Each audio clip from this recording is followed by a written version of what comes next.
And we are live. Welcome to the Catholic Answers Live Super Show with apparently the Blues Brothers today, except for Jeff, because we all know deep down in his heart he's more of a red button kind of guy.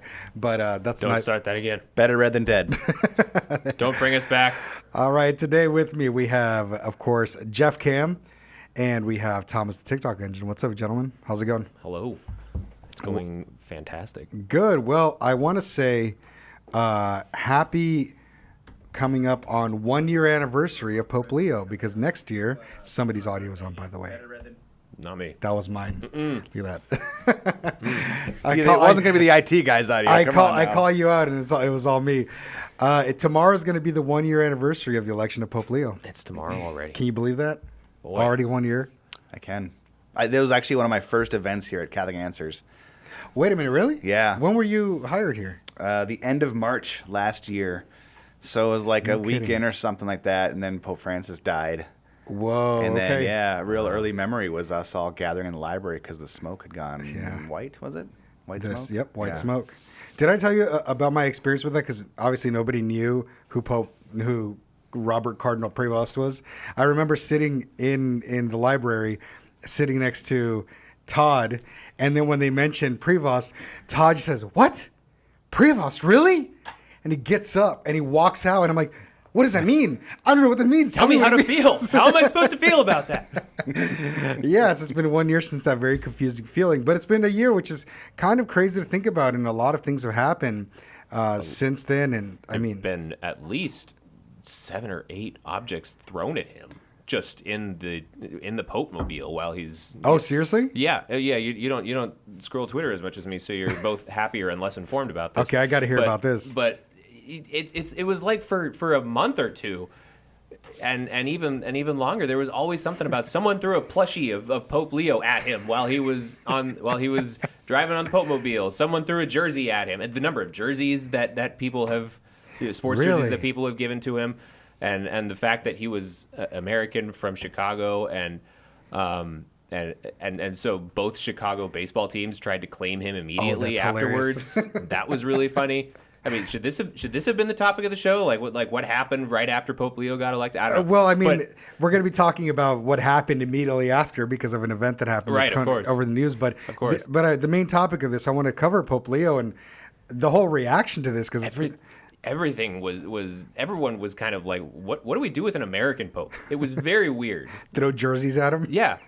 No, the funny thing about him being from Chicago and both baseball teams claiming him is that, like, they don't have a massive rivalry, the Cubs and the White Sox. They don't have a huge rivalry, but they kind of have the crosstown rivalry. Yeah. They're like, either you're Cubs or you're White Sox. There's no way you're both. And how dare you accuse me of being one or the other? And I remember the first thing came out was he's a Cubs fan. The Cubs were all over it. They're like, woohoo, let's go. And turns out, no. And his brother, literally his brother, had to be like, no. He was always White Sox. Don't make no mistake. He was always White Sox. And that was how we had people digging up actual footage of the now Pope in 2005 at a World Series game, of all things, when the White Sox won the World Series in 2005. Someone found footage from the Fox broadcast of that. And this is not a world I expected to live in. Can I just say that? Look, the internet can be a really horrible place, and then it's moments like that when you're like, the internet's kind of a beautiful place. Undefeated. It still serves up gems.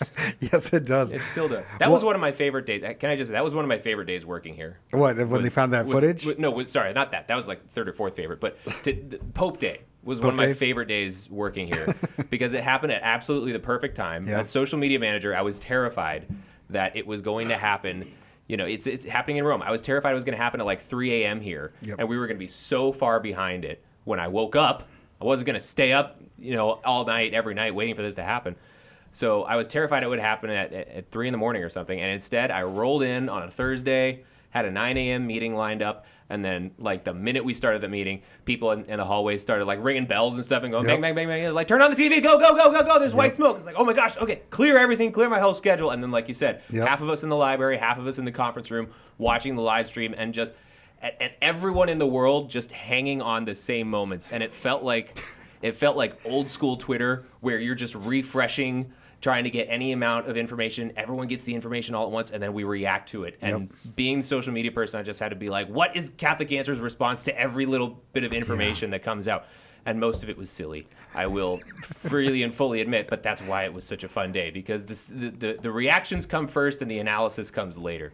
So that was why it was one of the most fun days, because I was just straight on action the whole time. Pino with Pio says, I'm from Chicago. I became Catholic. We got a Chicago Pope weeks later. Coincidence? I think not. I don't think so. That sounds divine to me. Well, along with all that craziness that happened, there's a news article that's going around. It was initially picked up by the New York Times, apparently. And the title for this is, what happened when the Pope had to call customer service? And in the article, it goes through and it says, about 2 months after Robert Francis Prevost, the Chicago-born cardinal, became Pope Leo XIV in Vatican City, he put in a call to the bank back home. A close friend, the Reverend Tom McCarthy, told a gathering of Catholics in Naperville, Illinois last week. The new Pope identified himself as Robert Prevost, saying that he wished to change the phone number and address that the bank had on file, Father McCartney said. The Pope... And they were like, why? What happened? Exactly. Well, I mean, think about it. You get a call, and the guy on the other line says, yes, can I get your name, please? Oh, yeah, Robert Prevost? Okay. If you're not plugged into the Catholic world, yeah, that name's not going to ring a bell. But, I mean, come on. Even then... If you're in America, and especially in Chicago, if you're getting a call and you heard the name, I guarantee you've heard the name before. You had to have heard it at least one time before, right? Unless you were living under the whatever the lake is that's on Chicago. See, Michigan. So I want to hear the lady's story, because I wonder, maybe she got inundated with Robert Prevost. This is Robert Prevost. Was that the 47th one that week? Oh, yeah. That's a good point. Well, please transfer Robert Prevost's information to Seattle, Washington. That's where I am right now, I promise. Yeah. The Pope dutifully answered the security questions correctly. Then the woman on the line of the bank told him that it wasn't enough. He would have to come into the branch in person. He said, well, I'm not going to be able to do that, Father McCartney said about in this video clip. And let's see here. Sorry, I'm lost my place. I gave you all the security questions, right? Hold on. I'd lost my place. This is what you have. This is what you get when you get me reading stuff. He said, well, I'm not going to be able to do that. Father McCartney said in a video clip sharing on social media, recounting the new Pope's growing frustration as the audience laughed. I gave him all the security questions. The bank employee apologized, and the Pope tried a different tack. Would it matter to you if I told you I'm Pope Leo? He asked. She hung up. No, it would not. Nope. Sorry about that. So I don't know. That's a good question. That was she inundated by people claiming to be the Pope? Yeah. So I just love the internal monologue in his mind. He's like, should I say I'm the Pope? That's kind of cringy. Like, maybe I shouldn't say that. You can hear the Midwesterner in him. Yeah, totally. Well, maybe I'll just give it a try. Yeah. Would it matter to you if I told you I'm Pope Leo? What do you think about that?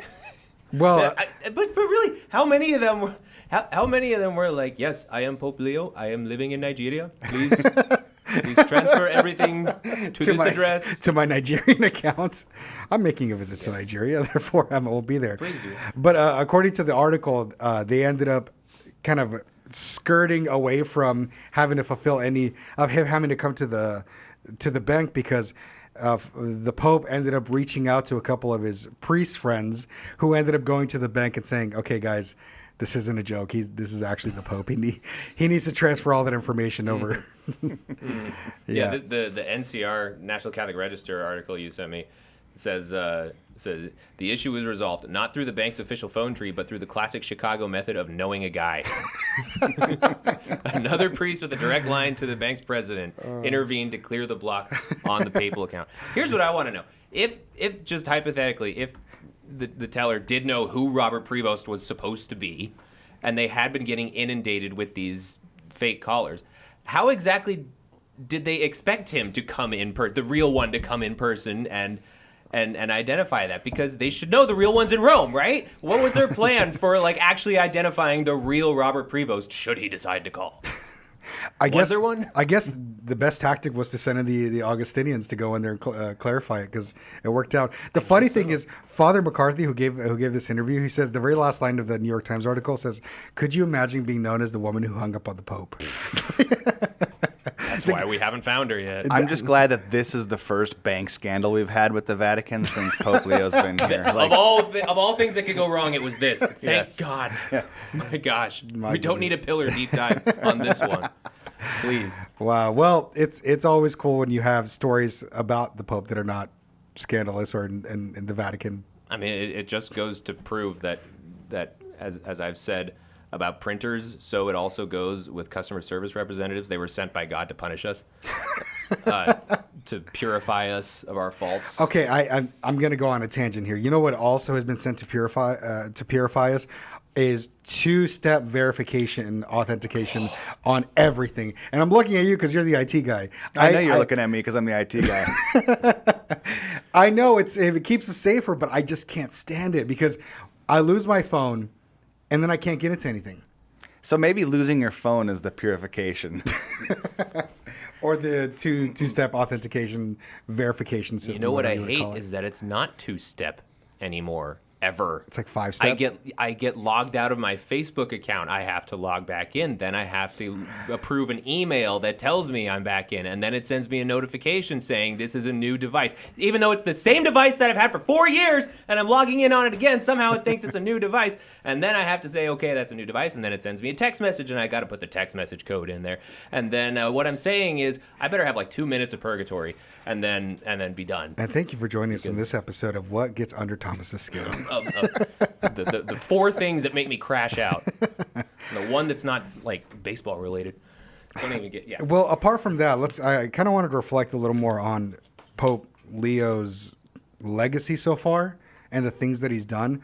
You know, I think when he first chose the name Pope Leo, it was interesting because, first of all, it had been 100 years since the last time we actually had a Pope Leo the 13th.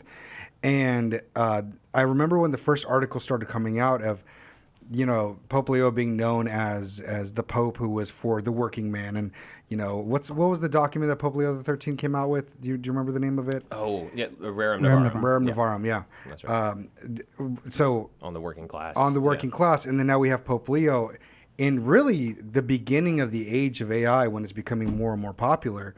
And everything that he's written so far and everything that's coming out, and how quickly AI is becoming fully integrated into our lives, literally in everything.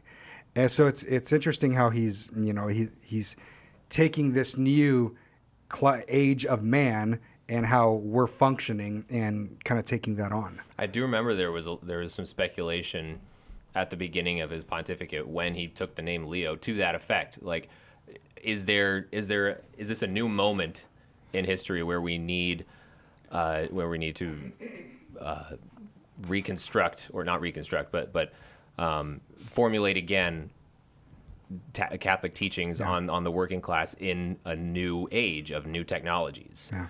And I feel like this was a while ago. There was some announcement about an upcoming document about artificial intelligence, or that was at least going to mention artificial intelligence, like an apostolic exhortation or an encyclical or something. It's coming up in a week or so. Is it? Yeah. Okay. I think feel the like 15th that, or something. I feel like that story just disappeared, and I haven't heard anything about it since. But I mean, I look forward to that eagerly because I need some guidance on what's going on there. Well, there was already a document that came out from the Dicastery of the Doctrine of the Faith, Antiqua et Nova, on the relationship between artificial intelligence and human intelligence. Then maybe that's why the story went away, because it happened. That'll do it. Maybe that was it. It's so I think it was about a year ago, maybe a little bit longer. Yeah, I have it now. Oh, yeah, January 25. How about that? No, but that would have been before Pope. You're right. 25? Oh, I see, yeah. Oh, you're right. Well, the thing I saw yesterday was just like something I was scrolling through, and it was saying that it's coming up in the next couple of weeks. It might be, so. Yeah, so. Because it's doing encyclical as a name, but I don't remember what the name is.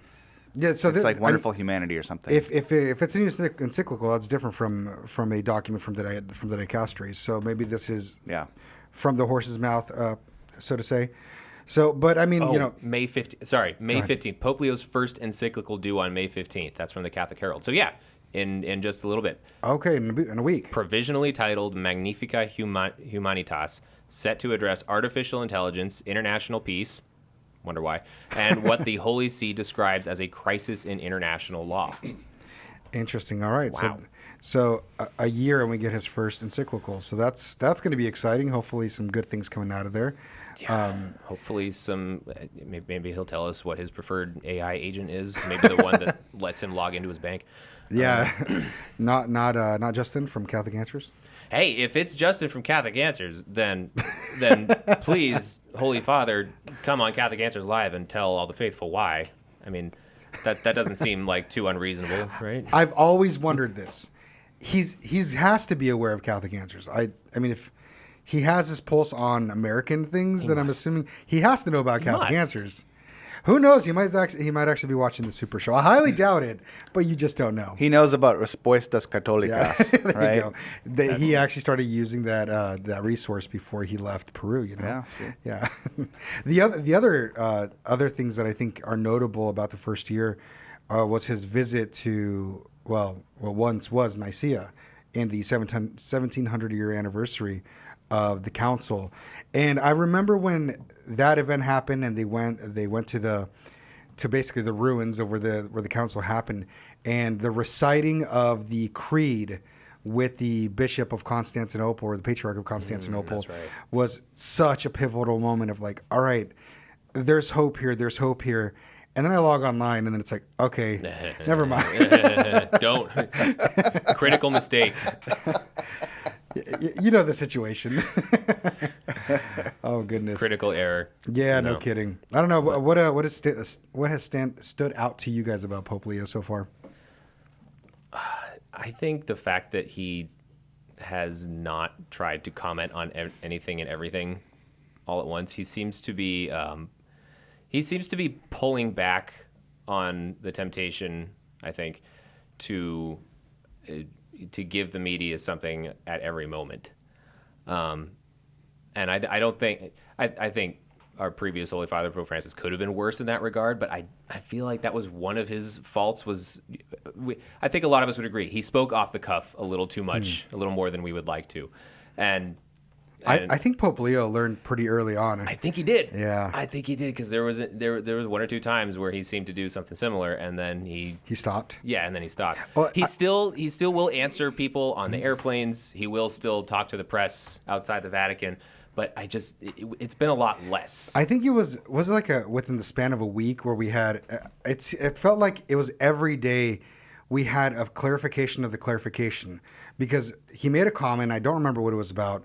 But people kind of got all up in arms about something that he said. And then the next day, they asked him about it. And then he tried to clarify. And that caused up more problems. And then the next day was another thing, thing. And I think he finally clicked with them. It's like, this isn't helping. This kind of needs to stop. No, so I think I remember that as well. I think we'll end up with post-media popes at some point, but we're not there yet. Yeah. Ooh, what do you mean? Right now, the frame is set by mass media organizations, television, news, and newspapers, and we'll get through that. You know, the only way out is through, kind of thing. But there is something to be said, and I think that it was right for like Pope St. John Paul II to do all the touring and such that he did. But I don't know if that's necessarily the charism of every pope, just because it can be confusing for the faithful and for possible converts as well. Is there such thing as too much information? Absolutely. Yeah. Yeah. But I want to focus on the question you asked us a minute ago about what stuck out to Pope Leo. And something that my wife and I have noticed is his presence is very collected. And being an American, Americans are, anti-monarchy, and we don't really, we want to be approachable and on the level and not condescending.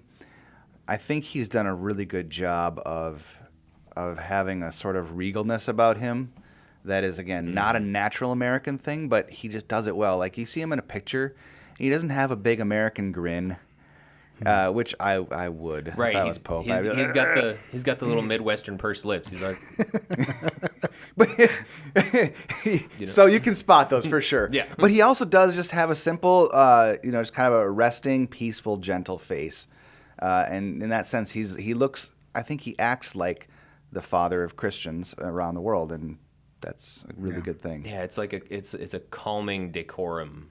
That he has, decorum is good, right. yes. And I remember a lot of us noted with interest how he came out on the loggia in his full papal regalia, which was like, and not in a flashy way or anything, but just like, all right, this is how I'm supposed to present now, and we can see his humility even underneath all that because he's accepting his office. Yeah, that's exactly it. I think that's key. He's accepting his office. He understands the weight that it carries, and he embraces it. And it's not he's not like a cat in socks. He's just trying to like jump out of them.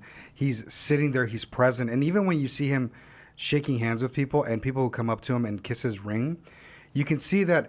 I mean, you whether it would make him uncomfortable or not, because I know Pope Francis wasn't a big fan of that, but people come up to him, they do it, and he's like, okay, like you understand the weight of this office just as much as I do, and he carries himself with dignity. I watched this morning his meeting with what's his name, Marco Rubio, because Marco Rubio's there talking to him. So he shook his hand, they were smiling and everything, and then when it came time to the picture, he smiled, and then he just kind of gets in his like comfy position. That's right. It's like, and he's just gonna go stoic. That's right. Yep. It's like, all right, I like this. I remember when he was first elected, I was telling people, I like the idea of a pope that just kind of sits and contemplates, doesn't always have to speak and say so much. I mean, just because you're the head of the church doesn't mean that. I mean, what do they say? There's wisdom when it comes to stopping and listening instead of just listening to speak. Right. Fewer words. Yeah. I had a thought and it vanished. While you think in of that though, spirit. while you think of that, I also like, as a musician, that he has brought back chant and kind of done a push for that and sung Salve Regina or Regina Caeli. And just that's a normal thing that we do as Catholics, even though it was lost when I was growing up and probably when you guys were growing up as well.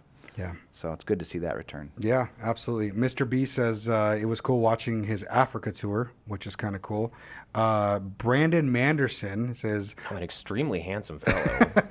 Our good friend Brandon Manderson. He actually used to work here. Extremely handsome. We miss you, Brandon. On his encyclical on changing football to soccer. Yes, full support. Full support. Use the full weight of the office to do this solely to make Europeans mad. That is a right and just use of his office. There you go. Please, Holy Father, I know you're watching. People in the chat, let us know what was kind of your guys' highlight in this past year of Pope Leo. Can I say one thing that needs to get better? And this is not him. This is his social media person. Can we please just... You looking for a new job? No. Can we just not? Like, his whoever is posting his stuff for Twitter is not posting things bad, but is just posting things that he says, like on his Africa tour, like just posting little bits from the Holy Father's speeches. And this is quite simply not what Twitter is for. It is not for one little bit of a speech taken out of context of the whole thing where you have to read the link below to really understand what the Holy Father is saying. And in the spirit of the medium is the message, former host of Catholic Answers Live, Patrick Coffin, made this point a while ago, which I fully agree with, which is that if the medium of the message means that, practically speaking here, a pope who posts a lot on a platform like Twitter, that might give the impression that Catholic doctrine can be aptly summarized in short social media posts. That might give the impression that Catholic doctrine is reducible to social media pablum, I believe was the precise wording that Coffin used, and I could not agree more. So can we maybe figure out a better strategy for using social media for the Pope? Because back in like 2012 or 2013 or whatever, when it started with under Pope Benedict, I understand why they got on there. It was the mass communication. You got to get on there and see what's what. I think that it is developed enough to this point that they need to seriously reevaluate what's going on, because you look under every single Pope tweet, It is filled with people who are disagreeing with him at every opportunity because Hold that's on a second. what the You're platform. saying people on X are disagreeing with the Pope? I know, and you can tell me, you can say like, "Wow, are you surprised at that?" But let's not give them the opportunity by playing the game that Twitter forces you to play. I don't think the Pope should be playing that game. Well, and then when Pope Benedict first started it, wasn't there like a character limit? A much shorter character limit. It was 140 characters or less at the very beginning. So first of all, you have to be very wise of how you post, and it was something new, novel for the papacy. But now there should be more experience. But then again, my question becomes, how often do they switch over social media people, especially under different pontificates? That would make sense Yeah. in a cabinet sort of way, but I actually don't know how much changing happens in a pontificate. And how much does the Vatican know about how to I don't either. deal with Twitter? We're barely figuring it out. Thanks. No. I was thinking you're getting ready to get your resume and send it out to the Vatican. Maybe I should because I have a few ideas. I don't know. I'll say this in their defense: it's better to use the exact words of the Pope on the Twitter account than something else. Like I think the only other way you could do it would just be to quote the Bible, but there's a bunch of Bible verse bots out there already, so it makes sense to use his exact words. I just don't think that's really the best use of that platform. Do you agree, Jeff? You're on that platform. Yeah, I think the only thing it should be used for is to make formal announcements. The Pope's new encyclical is out.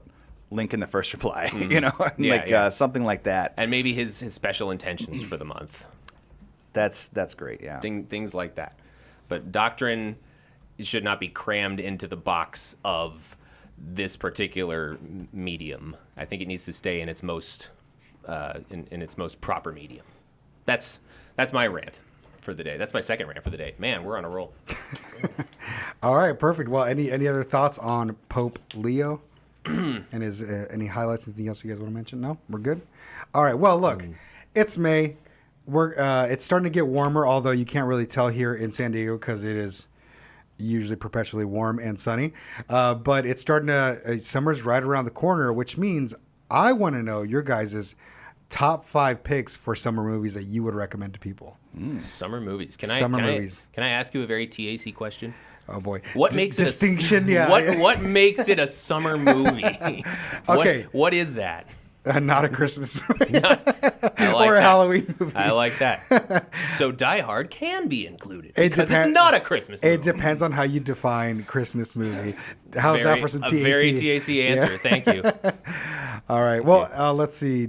Didn't get a lot of comments on the highlights for Pope Leo. So how about this?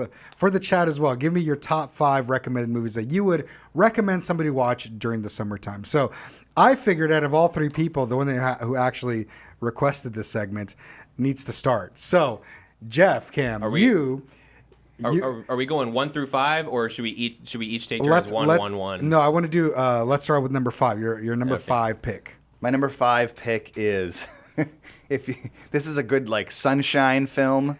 You know, there's lots of sand in it. Okay. Lawrence of Arabia. Ooh. Lawrence of Arabia. Yeah. Never watched it. And that's the thing. That's why I bring it up. Is that probably a lot of people haven't seen it, but it is a classic movie. It inspired Steven Spielberg, apparently. Huh. And it's one of those movies you might need to watch twice, even though it's over 3 hours long. But it is an incredible story. Okay, now I haven't seen it either, but I think I'm familiar with the premise. Tell me if I'm wrong, but isn't it? It has to do with British occupation in the Middle East or the Near East, is that right? And then one of them, a soldier or a commander, he doesn't defect, or does he defect? No. Okay, but he mobilizes people natives in that area. How close am I? Yeah, it's in that route. Yeah, they're down in Arabian Peninsula, and T.E. Lawrence, who is just this very colorful character, and this is a little bit of a fictionalization of his life. So yeah.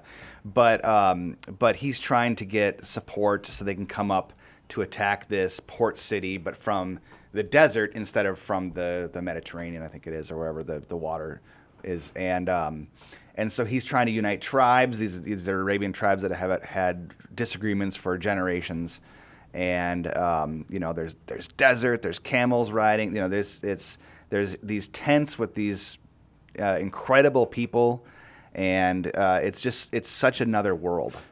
So Okay. I like it. I want to. Is it one of those epics? Is it really long? It is an epic, yeah. Okay. It's a little bit like Dune in some ways. Oh.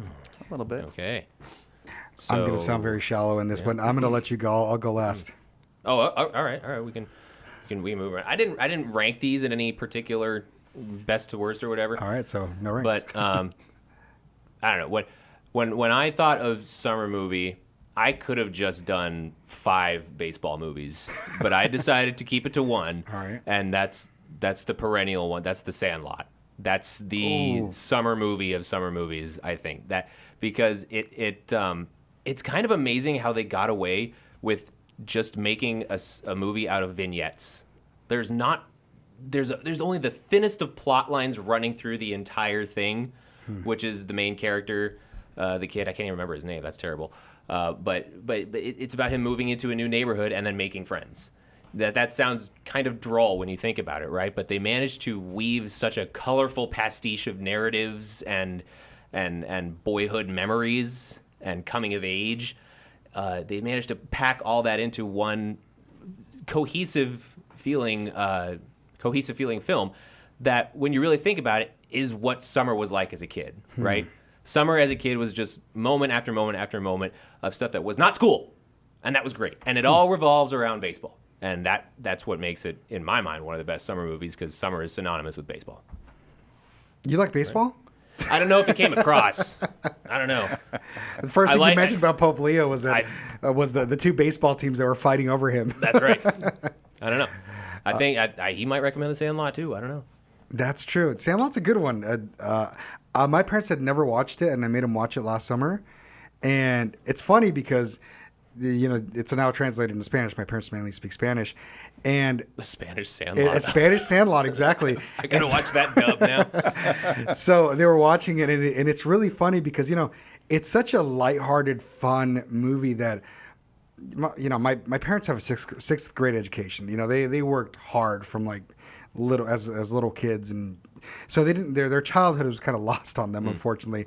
So introducing movies like this is really fun. So when we sat down and watched it, seeing my mom react to just like, what is it? The Beast? Is that what they call the dog or something like that? Yeah, the massive dog. Yeah, exactly. Just things like that. It's like just like the giddiness that came out in her. I was like, oh, this is kind of cool. It really is one of those fun, lighthearted movies. Tapped back into their inner child. Exactly. Right? Yeah. So I'm gonna go completely opposite to you guys, and because I am brain rot child number 1 here, I'm gonna say Ready Player One. Oh, that's the video game movie. That's the video game movie. That I think in the end to me, it seems like the message is get off the internet, get out of the fake world, and like be present, like actually have relationships with human beings. Have you watched the movie Ready Player One? I think so. Yeah, I have. Yeah, I read the book. That's not too. Comforting. No, I just kind of forgot it. But yeah, I couldn't remember if I'd read the book and seen it. But yeah, I think I've seen the whole thing. I think partially because it taps into the nostalgia too. I mean, the Parsifal, I think is the main character's name. He drives the DeLorean, and like in this world. So I don't know. The DeLorean. He drives the DeLorean. Yeah. You sure this isn't Back to the Future? It's yeah, I know, right? The one other movie that I know of with DeLoreans in it. Wait, have you watched Ready Player One? No. You need to watch it. Yeah, because there's a lot of pop culture references and all that. Is it a Steven Spielberg film? I don't remember. I don't know. Is it? It's not based on Ender's Game, is it? Is that a different thing entirely? Different thing entirely. Okay. Yeah. Okay. It is directed by Steven Spielberg, so you can imagine. But there's a ton of references to all sorts of cool stuff, from like Godzilla to King Kong, the Iron Giant, and Back to the Future. So you get a lot of those cool references. So it's like all the cool movies that you remember as a kid, all wrapped up into one. It's a little bit like logging into Fortnite. If you've played Fortnite, it's got a ton of different IP in there. So you'll see people dressed up as Batman and Homer Simpson. Yeah, exactly. In the lobby. It's really weird. Yeah. We got 3 EU sports comments in the chat. Hey, chat, all right. Adult sports fans are like Disney adults. All right, so Pope Leo is like a Disney adult. Is that okay? Ooh. All right, I got you, Pino with P.O. Sports ball is a silly waste of time. Ouch. Well, you know what? The Sandlot is the exact antithesis of that because when you're a kid and you don't have school, there's no better use of your time than playing in a meaningless Sandlot game where all you want to do is just have fun until the sun goes down. I will defend The Sandlot as actually one of the purest representations of sport, rather than what did we say? Rather silly waste of time? No, that's the best use of their time. That's right. Going back to The Sandlot, them riding around on their bikes and going from all the bikes out front, that gives me so much nostalgia. Just I don't know if you guys remember, like if you took a nap during the day during the summertime, and you wake up and you're like, I don't know what time it is. You go outside and you're like, where are all my friends? I need to find them. So you hop on your bike and you just start riding the neighborhood, go to everybody's houses until you see the stack of bikes on the yard. Nice. You guys ever have that? I didn't. No, that's not how I gather with my friends. But that sounds like a really fun way to just see what's up. Yeah. It kind of sounds like college. Just like go to the cafeteria, see who's there. Yeah. And then just rolling on your bike, just to see where everybody's bikes are. They're all hanging out there. That's pretty cool. All right, number 4. Number 4. Okay, I guess I'll go. You're looking at me. Mm-hmm. Okay, so this is an older film, and it's this might be a theme for me. And it's got a funny setup, but it's totally clean. There's nothing prurient in it. But it's called The Bachelor and the Bobby Soxer, and it's a movie with Cary Grant. It's a comedy. And I like Cary Grant slapstick. Cary Grant is the best in my opinion. He's way better than his suave later years. And then Shirley Temple's in it and Myrna Loy. And so Shirley Temple is 15 and Cary Grant is 35 or something. And he shows up to give a talk on art at her high school, and she falls in love with him. And then through these sort of little hijinks, he ends up in front of a judge because they think that he was because they found her back at his place, but again it was all hijinks and nothing happened. And so then sort of the game is on, and the judge is her sister, her older sister, who's got custody. So Bachelor and the Bobby Soxer, hilarious movie, black and white. Okay, got some great moments in it. All right, what's the name? One more time. I'm gonna have to look this up. The Bachelor and the Bobby Soxer. I'll put it in the chat. And what makes it summer movie like for you? Well, there's a scene in there where they go through this old-fashioned obstacle race. It's a bunch of men competing, and they're doing the rope climbing and the 3-legged sack race and all that kind of stuff. And then there's a jalopy in it too. And so the precursor the precursor to Top Gun, to the volleyball scene. yeah, it's sort of like that. Yeah. One for all the girls who were dragged along by their boyfriends. All right, Thomas, what you got? Okay, this next one is actually also an older movie, so you have company, Jeff. But this one is, I'm going to call it a summer movie because it is set on a very, very, very hot day, and that's as far as it goes. But it's 12 Angry Men. Oh, that is one of the just best movies, bar none. 12 and it's a summer movie because it's a hot day, but it's also just it's riveting. It's 12 jurors in one room for 99% of the movie, and that sounds boring, right? When you say it that way, that sounds boring. I promise you. But you're saying nope. I promise you, from the first minute to the last, you are completely hooked on everything. It's 12 jurors on a murder trial, and they're deciding whether to send this teenager to the chair for murdering his father. And all the facts seem to be on the side of guilty. And one juror, played by Henry Fonda, one juror holds out on their first vote when they convene, and he just says, "I just want to talk about it more. Can we think about what we're doing? We're trying to find out whether to send this kid to death. Can we just talk about it more?" Interesting. And I won't go on it anymore, but they make a whole movie out of that. Out of that one premise. I won't say what happens. And one guy has tickets to a baseball game too. He does indeed. And I sympathize with his plight so terribly. Yeah. So, is there going to be a theme ran across your top 5 that they're all baseball movies, or there's some? That's the challenge for us, is to find the baseball. You have to wait and see. All right. Well, I'm going to go with a newer movie, and it's based off a very old book. It's called The Count of Monte Cristo. Now, there's the one that I grew up on, which is the Jim Caviezel one that came out in 2002, and then there's I would say the really old one. I think it's in the 70s that it came out. But then there's one that came out a couple of years ago, and it's actually a French movie. And all they speak is French on there. And you want to talk about long movies? That one I think is over 3 hours long. Yeah, that's exactly how they. That's exactly. I got to call. We got to call our friend Matthew Lavagna to translate for us. Don't listen to what I just said. But it's riveting. It's just such a cool movie. And I started reading the book. I'm not a big reader. Don't tell Chris to check that because I know he would probably flip this table. But I started reading it. The Count of Monte Cristo is a really long book. It's a huge. And not only that, but there's like so many like side stories within it, and you get like the back end. So the Jim Caviezel version is very clean, very straightforward. It removes a lot of characters that don't really tie in. And his version is very optimistic at the end. There's redemption at the end. But, not to spoil it, but the Count of Monte Cristo that just came out, the French version, it stays true to the book. And it's actually kind of depressing. Not to be depressing for the summer, but it's just a very powerful story. And I think it's a learning lesson to not fall into despair and revenge in the end. But that's my movie. We had an article that just reminded me. We did have an article on Catholic.com that examined the new one, the 2024 one. The article is called "4 Ways to Ruin Your Life" by Paul Prezi. And if that's not a hook for watching that movie, I don't know what is. There you go. But that was a very good recap of the article. I have not seen the movie nor read the book, but Catholic.com sure knows how to put out an article about there you a go. movie I haven't seen. Yeah, Junkyard Dog says so many versions of Count of Monte Cristo. Yup. Yes, there is. Maybe this time they'll get it perfect. Maybe.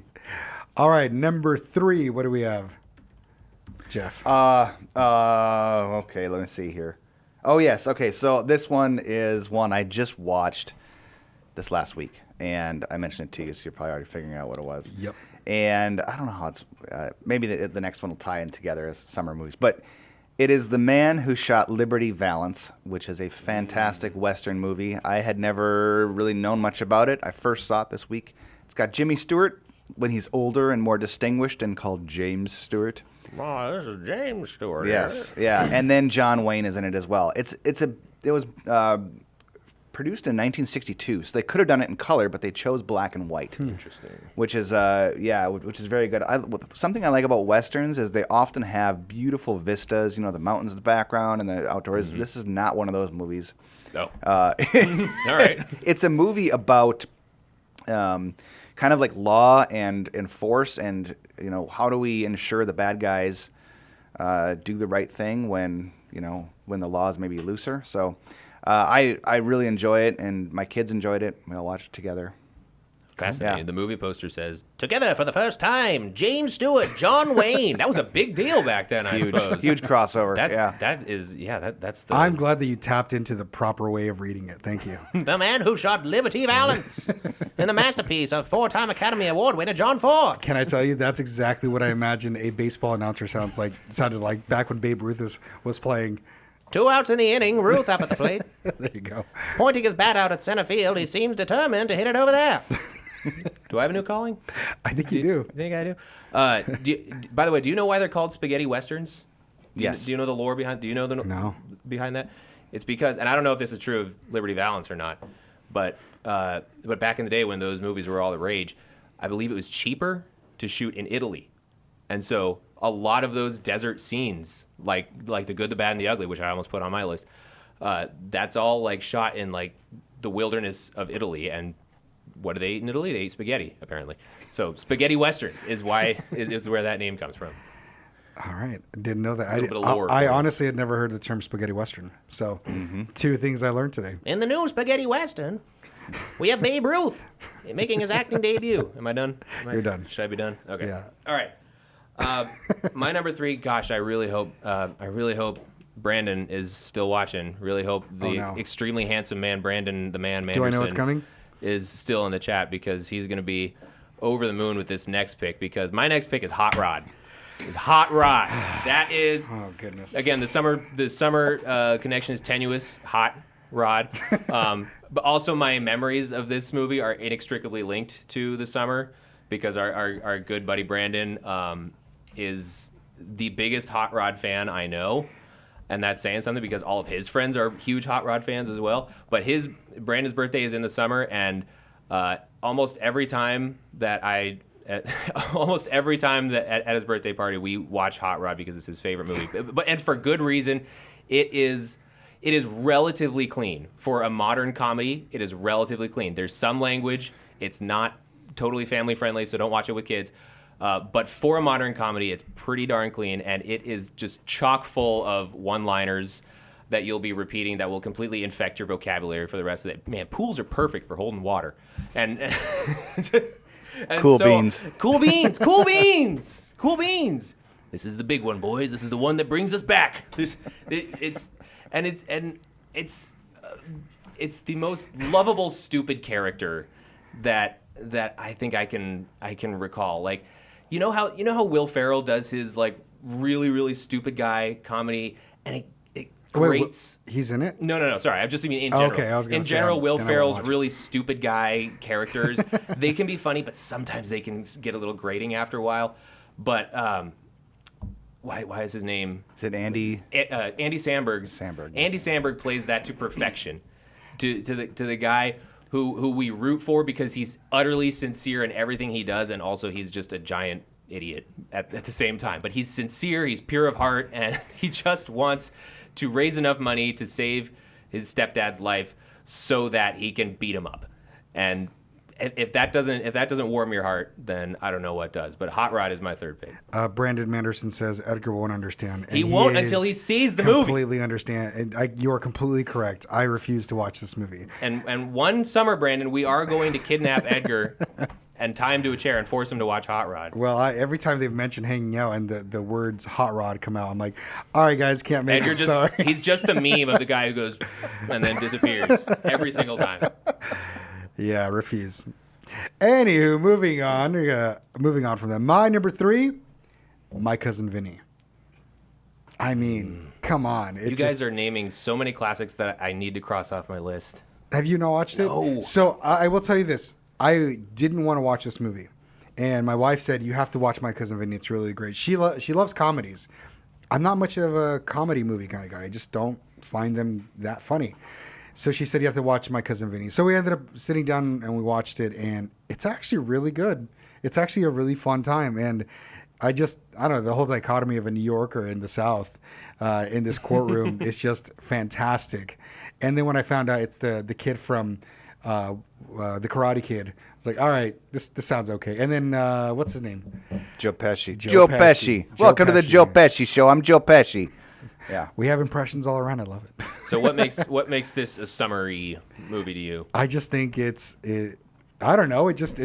Comedy, fun, lighthearted. That's in general. I feel like that's what a summer movie should be. Even Like if it's Hot not Rod. a comedy. Like Hot Rod.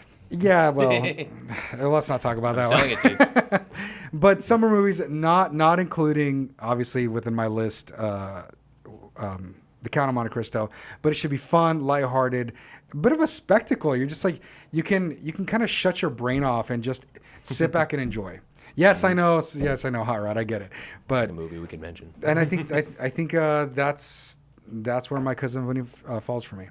Yeah. All right. We got like 10 minutes to go, so let's zoom through here. Speed it up. Okay, All right. number 2 for me this is a double header Western. So we did The Man Who Shot Liberty Valance, and now we're doing The Magnificent Seven, which is a fantastic, The old one? early superhero movie kind of thing. Yes, the old one with Yul Brynner, and I'm trying to think who else is in there. What's his name? Steve McQueen. Yeah, that's great. Eli Wallach. We turned it on Steve a McQueen. few months ago for like my boys and I to watch, and my wife was like, "All right, I'm going to bed," and she's just like kind of standing there watching the TV, and then like a minute or two later, she just comes around and sits down, just sucks you right in. Yeah, it's just a great adventure. Good guys versus bad guys. You're on the border of kind of like United States and Mexico sort of thing, and yeah, it's great. All right, cool. Another one added to the list. Yeah, for real. All right, number 2. Sorry, have you seen the newer one? Is that what do you? I don't remember. I may have, but it was forgettable if I did. Isn't Chris Okay. Pratt in that one? I think so.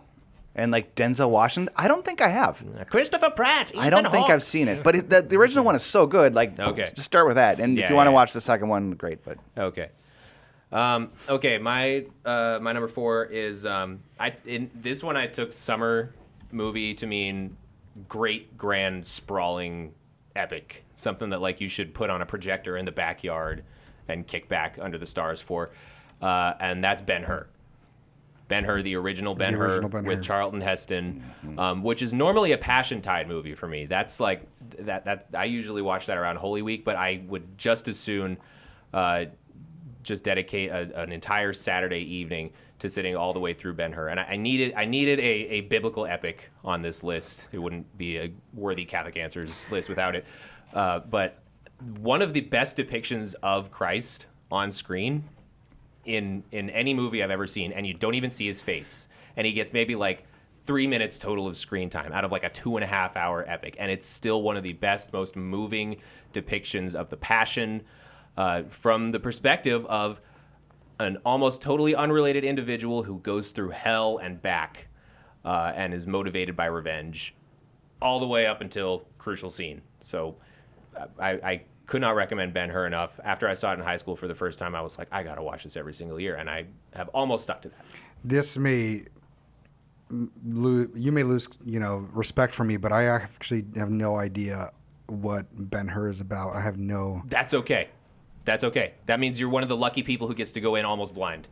Okay. That's great. Like I did.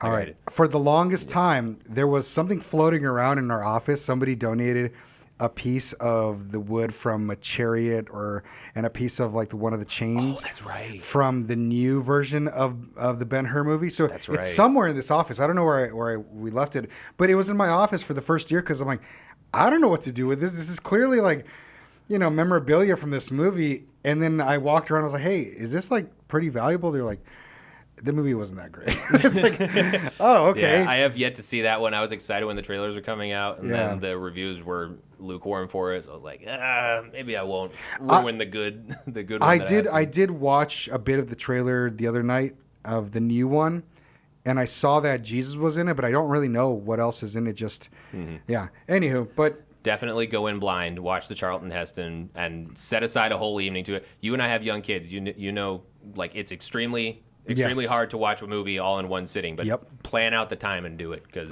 you'll be crying at the end. All right, so the 2 hour nap and then that's right. And then the 1 hour nap after that. All right. Yeah. Yep. All right, my number 2 is this is my childhood. This is Back to the Future. I love that movie. That's a movie that I can watch over and over and over again. And one thing I remember, my dad is such a hard worker, spends so much time at work. He always made it a priority to take his family on vacation every summer. Whether it's every 3 years we go to Mexico and spend a month in Mexico, or we go to Disneyland one summer, or we go to Universal Studios Hollywood. And I remember as a kid going to Universal Studios Hollywood and doing the tour of the what do you call them, like the backstage the back tour? lot? Yeah, like the lot and all that. And they took us down this what looked like a town center. And this is before I watched the movie. And they're like, this is where they recorded the movie Back to the Future. Yeah. So you're in the little trolley car, and we drove through the town center of Back to the Future, and they're explaining everything. And I'm looking around. I was like, this is really cool. And then I remember watching the movie afterwards, like, I was there. Yeah. That's cool. That was cool. So to me, Back to the Future is summer, like just flat out summer. Definitely. And it's one of those fun, clean movies, even though it gets a little weird with his mom. It's weird. And it gets a little weird. I don't know to call it clean. But I mean, compared to the stuff nowadays, I would say it's all right. Anyways. Well, the thing is, they play the weirdness knowing that it's weird. Like, that's the thing. It does not present degeneracy as normal. It presents Marty in an extremely uncomfortable situation, and he's doing everything he can to get out of it. Also, an extremely quotable movie. 1.21 gigawatts! Do you know how much that is? I saw a picture of Christopher Lloyd the other day. It's a picture from like this year, and he looks the exact same as he looked back then. He was not method acting, as it turns out. That was just who he would become. All right. And number 1. Lightning Round, Man for All Seasons, greatest film of all time. Next. Very good. Nothing else needs to be said about it? Nothing else needs to be said. It's the GOAT. You should go home and watch it tonight. That short on time? If you haven't seen it. No, just so there's a Charlton Heston, but don't watch that one. Watch the Paul Scofield version, 1963 or 66, sometime around there, and it won the Academy Award. Every single actor in it is just killing it, and Typecast. there's just great. Yeah. Oh my gosh, Cromwell is just so good, and Tom Nash and I will quote it once in a while, and yeah, my 9-year-old like always asks for it because he knows that that's the one movie Mom will always say yes to. Can I tell you this? One of the most charming things we've had. So you gave us a Christmas card, and you have your family update, and my wife was reading, and she's like, who is this family? They're just so interesting. And then she reads a section where it says, is Charles? No, it's Sam. Sam's favorite movie. And how old is Sam? 9. He's 9. Yeah. It says his favorite movie is A Man for All Seasons. And she's like, I've never even heard of this. We pull up the trailer, and she's like, who is this kid? It's like, is it black and white? No, it's in No. color, but amazing things happen when you don't start your kids on Bluey. I'm just going to throw that out there. That's a good point. Yeah. Yeah, that's a good point. Anywho. I just remember last time I watched that movie. This is such an internet brain thing to say, but last time I watched that movie, that was like right when the Giga Chad meme was exploding, and like every other line out of Thomas's mouth is just full Giga Chad energy. It's just incredible how much he has retorts that aren't snappy, but they're just devastating to everyone. Like a real lawyer, he really knows how to just devastate his adversary or his opponent with anything, with just the most cutting line that's also saintly at the same time. I want to get a bunch of GIFs produced from this movie because they're going to chop up so many reaction GIFs from it, and there are very few currently. So we need an intern. Last thing on that, Tim Staples, when he's walking through the office halls and he sees me, he'll usually go, Thomas, just like King Henry did in that one scene, and I just have to be like, yeah, that's also my name. Yeah, I wish I was like Thomas More. All right, number 1. This is the only movie on my list that I haven't seen yet, and that is the upcoming Odyssey from Christopher Nolan. Oh. I am looking forward to seeing this.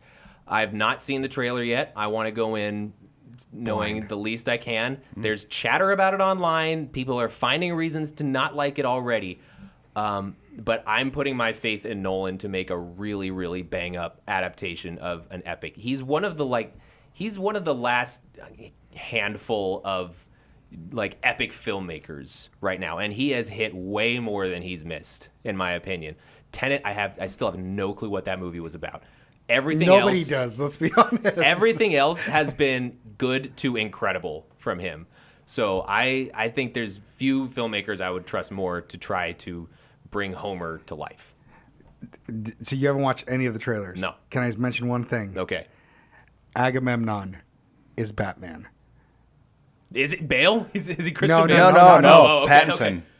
Is it Pattinson? No, it's No, it's Yeah, Robert yeah. Pattinson. Yeah. it's the character. No, it's Benny Safdie? yeah. Look at the image. What do you mean he's Batman? Look at the image in the trailer of him. He looks like Batman. Like this dude I see. looks epic.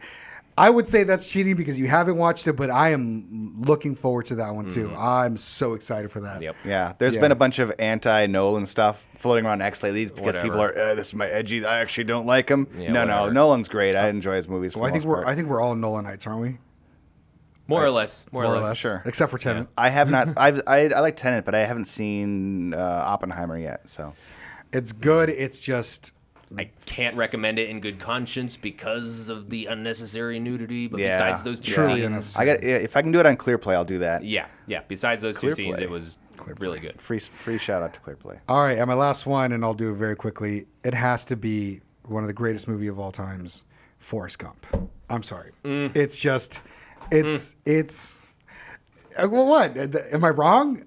No, don't answer that question. Don't answer that question. Can I risk losing your respect? Yeah, sure. Go I ahead. have not seen that. That's a is- big hole in my list. That is an incredible movie. You may not like it. It's a movie that I grew up on too, and it just love that movie. No? All right, I I'll will pass for the sake of our friendship. I will watch Forrest Gump if you watch Hot Rod. Only on that condition. No, you can't. Only on that condition, You cannot put me on that. No, I'm sorry. I've just did it. All right, well, gentlemen, thank you so much for an awesome hour. We actually went the whole hour. We're gonna leave that right there because we don't have an actual live show for the next 2 hours. It's a pre-record that we did with Joe Heschmeyer. So hang on to drop calls. Thank you all for joining. We won't see you until next week, Tuesday. So God bless all of you, and we'll see you next time. And I'll say, just like Si, God willing, right here on Catholic Answers Live. Supershow.